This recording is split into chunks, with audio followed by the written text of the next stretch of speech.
Bienvenidos, bienvenidas a este nuevo vídeo, en este caso sobre la ilustración. La verdad es que hacía tiempo que no grababa, ya prácticamente se me había olvidado y hoy vamos a hacer un vídeo que seguramente va a resultar corto, pero en parte mejor así porque lo bueno si breve dos veces bueno. Y en este vídeo nos vamos a dedicar a conocer la ilustración. La ilustración es un movimiento intelectual que se da en el siglo XVIII y que sobre todo lucha contra las ideas del antiguo régimen. Antes de empezar con él me voy a mover yo por aquí y vamos a ver este grabado de Goya que nos dice: el sueño de la razón produce monstruos. La verdad es que la obra de Goya tiene muchos matices, se puede interpretar de muchas maneras, cada uno lo interpretará a su forma. Seguro que en esta obra incluyó muchas cosas que ni tan siquiera yo podría explicarlas todas, pero esa frase, el sueño de la razón produce monstruos, vista desde la óptica de la ilustración, lo que quiere decir es que si la razón duerme, si la gente no piensa, ocurren cosas malas. Seguramente él nos diría muchas más cosas. Me parece que es una obra maravillosa a disfrutar y a recordar, pero nos viene perfecta para captar un poco la idea de esa ilustración que dice que si no pensamos, si no utilizamos la razón, al final las cosas nos van a ir un poquito mal. Y ahora yo, con permiso del gran Goya, me voy a poner aquí, voy a ocuparle un cachito. Primero habría que definir lo que es el movimiento de la ilustración, y tal y como aparece aquí en nuestra presentación, es una corriente intelectual del siglo XVIII que cuestiona los principios del antiguo régimen. Se basa en una serie de puntos. El primero de ellos, el más importante, la razón. La razón debe aplicarse a todo y el pensamiento debe alejarse de las costumbres. Es decir, no debemos pensar aquello de esto se hace porque siempre se ha hecho y punto. No, hay que pensar. ¿Es útil? ¿Es bueno? ¿Sirve para algo? No. Por lo tanto, la aplicación de la razón a lo que hacemos. Segundo, el ser humano tiene una serie de derechos naturales, es decir, que le pertenecen por su naturaleza, que son inalienables, que no se le puede quitar, ¿vale? No se le pueden sustraer esos derechos porque alguien, un rey, un noble, un sacerdote, porque alguien lo decida. Uno de estos derechos naturales del hombre es la libertad de pensamiento, la libertad de expresión, la libertad de credo, de religión. El hombre es libre y debe ejercer esa libertad. Tercer punto. El conocimiento es la base de la felicidad. Es decir, una sociedad que conoce, una sociedad que aprende, una sociedad que sabe, es una sociedad que está poniendo los cimientos para vivir mejor, para vivir de una manera más confortable o para poder afrontar posibles dificultades, ¿vale? Si podemos lograr un buen conocimiento científico, un buen conocimiento médico, pues eso va a repercutir de manera positiva en la vida de las personas. Es por esto que la ilustración le da mucha importancia a la educación como un motor de evolución social y también a la ciencia. Es decir, la investigación científica nos ayuda a mejorar nuestra propia vida y suponen al final un progreso para la humanidad. Y finalmente, como conclusión, nos indica la ilustración que la convivencia se basa en la tolerancia. Es decir, hay que tener una tolerancia de ideas, una tolerancia hacia el otro para poder vivir bien. Si somos intolerantes, pues no podemos tener una vida social entre las personas. Muy bien, pues visto esto, pasaríamos a la siguiente diapositiva, si ella se quiere poner. Aquí tenemos, fijaos, justamente, como que la ilustración se representa muchas veces como la luz de la razón que ilumina la oscuridad, las tinieblas. Y de nuevo en esta obra de Goya aparece una persona, en este caso un miembro de la Iglesia, que intenta apagar esa luz para que la gente sigan siendo burros, sigan siendo asnos y no conozcan, ¿vale? De nuevo esa luz de la ilustración como la luz que ilumina el mundo. Vale, y ahora ya parece que sí. Pasaríamos a la siguiente. Muy bien. La Ilustración, como tal, como un movimiento intelectual, tiene una serie de medios de difusión para difundirse en Europa y en América. Uno de ellos, esencial, es la enciclopedia, que era como un gran libro que acumulaba todos los saberes que valía la pena saber. Era una obra de origen francés y ahí podíamos encontrar todo aquello que se consideraba que valía la pena que las personas supiesen. Y de esa manera, en un mismo libro estaba todo. Y era un libro de consulta, ¿no? Como una enciclopedia. A día de hoy nosotros usamos enciclopedias, pero son enciclopedias online, como por ejemplo Wikipedia, por ejemplo. Pero en aquella época tenían un libro que iba ampliándose con nuevos saberes y nuevos conocimientos, ¿vale?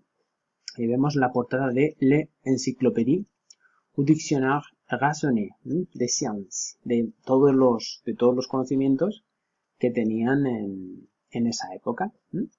Muy bien, esto es como la obra que difunde los saberes de la Ilustración, ¿vale? Pero también había reuniones sociales y actos para conseguir que el saber de la Ilustración pues se extendiese. Uno de ellos era la reunión de salones. Vamos a ver si se pone aquí la imagen. Ahí está. Este es el salón de Madame Geoffrin. Madame Geoffrin es esta señora de aquí. Y lo que hacía era reunir a pensadores ilustrados en su casa y allí pues llevaban a lo mejor una obra de literatura y debatían sobre ella, o llevaban un texto importante sobre alguna idea política y hablaban y discutían sobre ella. Y de hecho, dentro de esta obra hay varios ilustrados famosos ocultos. Aquí, si no me equivoco, tendríamos a Rousseau, aquí en el busto estaría Voltaire, y aquí, si no me equivoco, yo estaría Montesquieu, ¿vale? Puede que me equivoque, porque a veces la memoria falla, pero están ahí. Y hay más ilustrados ahí ocultos en este cuadro de Madame Geoffrin. También las academias, que eran instituciones educativas que difundían ese saber ilustrado, y finalmente la prensa, el periódico, también difundía esas noticias ilustradas que consideraban que la gente necesitaba saber para el bien y para el progreso de la humanidad.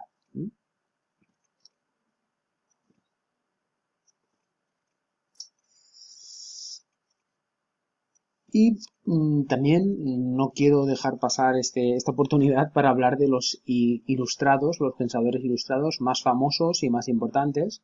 Es muy importante decir que las ideas de los ilustrados parten de un gran pensador que se llamaba Locke, quien nos hablaba de un pacto entre gobernantes y gobernados. Locke, que era un pensador inglés, consideraba que el poder emanaba de aquellos que son los gobernados, es decir, de lo que sería el conjunto de ciudadanos. Y este conjunto de ciudadanos lo otorgaba de manera voluntaria a los gobernantes. Pero si los gobernantes no hacían bien su trabajo y hacían lo que querían, entonces los gobernados podían romper ese pacto, quitarles el poder y entregárselo a otro gobernante, ¿vale? Por lo tanto, existía una especie de compromiso entre el gobernante hacia los gobernados y viceversa. Es decir, un gobernante, un rey, no podía hacer lo que él quería. Tenía un pacto y unas responsabilidades con aquellos que gobernaban, ¿vale? ¿Cuáles son los principales pensadores de la Ilustración? Pues ahora los vamos a ver. Como aquí tenemos el salón de Madame Geoffrin y están escondidos, pues el primero de ellos es Montesquieu, que si no me equivoco yo estaba por aquí. Aquí estaría. Y aquí tenemos una imagen de él. Aquí tenemos ahí.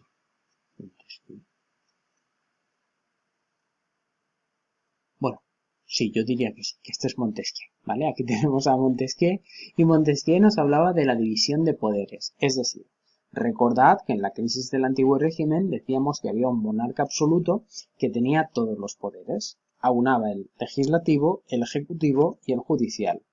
Hacía las leyes, las aplicaba y ajusticiaba a los criminales.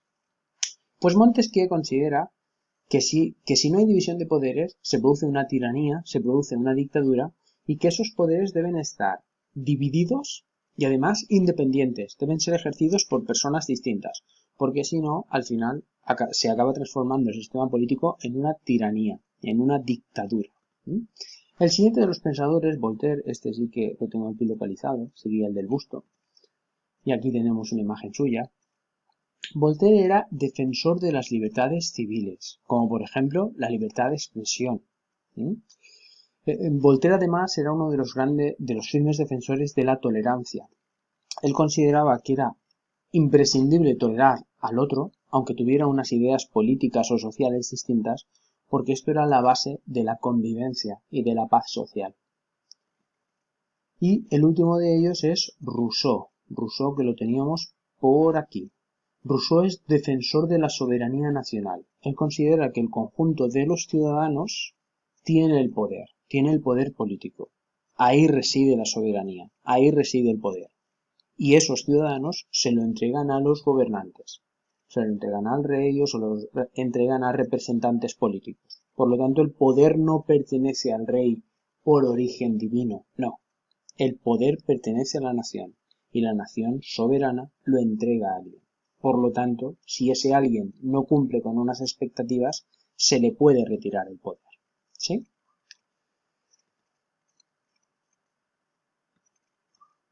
Y ahora yo me voy por aquí. Y vamos a darle una más. Y este pensamiento ilustrado va a tener una plasmación en la política en aquello que llamamos el despotismo ilustrado. Es decir, en el siglo XVIII varios monarcas aplicaron las ideas ilustradas, como por ejemplo en nuestro caso, el caso español, fue el monarca Carlos III, uno de los monarcas pues mejor valorados en la monarquía española del siglo XVIII. Digamos que él lo que hace es tomar ideas de la Ilustración y aplicarlas a la política. Esto es el despotismo ilustrado. Estos reyes querían mejorar la educación, la economía, el gobierno de sus reinos, sin perder su poder. Vamos aquí. Exacto. ¿Cuáles son las medidas típicas del despotismo ilustrado? Pues fundar instituciones educativas, universidades o academias. Aquí tenemos una imagen de una población cercana, de Orihuela, del Colegio Santo Domingo, porque digamos que fue una institución educativa fortalecida durante el siglo XVIII. Otra medida es modernizar la burocracia, es decir, que los reyes dispongan de un cuerpo de funcionarios que hagan una serie de tareas, contabilizar a la población, cobrar impuestos, docencia, una serie de funciones que cumplan para la monarquía, por ejemplo. Intentaron que los privilegiados pagasen impuestos, porque ya sabéis que los privilegiados no pagaban impuestos y los no privilegiados sí los tenían que pagar, y eso en algunas ocasiones de crisis era negativo para el Estado, era negativo para el reino. Desamortizaciones, es decir, que algunas tierras que estuvieran en manos de la nobleza o estuvieran en manos de la Iglesia pudieran salir al mercado y pudieran venderse esas tierras y que miembros no privilegiados tuvieran acceso a las tierras, y la construcción de obras públicas, como por ejemplo aquí tenemos una imagen del Canal de Castilla, que lo que hacía era facilitar el transporte de de mercancías y personas en Castilla. Sobre todo el comercio con las zonas del norte y las zonas del centro de Castilla.